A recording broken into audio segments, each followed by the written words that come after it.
হ্যাঁ গো নিখিলকা, বলো ন, দুর্গা পূজা পাইরান যাওয়ার অনেক দিন পরেও কোন স্মৃতিটা মানুষের মনে, ছানাপুনাদের মনে অনেক দিন থাকে যায়? নিখিলকা বলল, শুনব খুড়া, দিন কয়েক আগে আমদে পাড়ার একটা প্রাইমারি স্কুলে পড়া ছানা ছুটির পরে স্কুল গেছিল।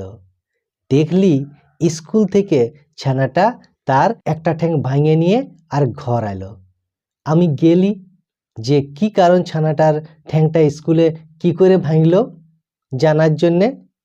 যে শুনলি যে ছানা স্কুলে যখন ছিল, ছুটতে ছুটতে খেলতে খেলতে তার একটা গর্তের ভিতরে পাটা ঢুকে গেছিল, তখন ঠ্যাংটা আর ভাঙে গেছে। আমি নিখিলকাকে জিজ্ঞাস করলি, তো ইয়ার সঙ্গে দুর্গা পূজার স্মৃতির কি সম্পর্ক? নিখিলকা বলল, এইখানেই সম্পর্কটা আছে।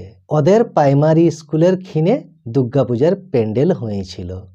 তো প্যান্ডেল মালিক কমিটি ওরা বাঁশ খুলে নিয়ে চলে গেছে।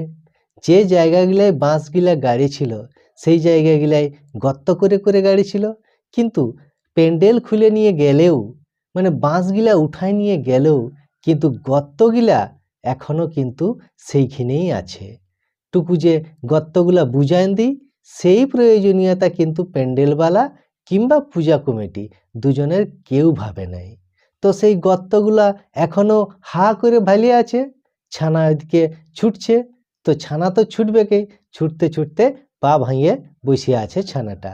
তো এই যে গর্ত স্মৃতি, এইটা কিন্তু দুর্গা পূজা পাইরাই যাবে অনেক দিন ধরে, এই গর্তগুলা কিন্তু মাঠে থাকেই যাবে।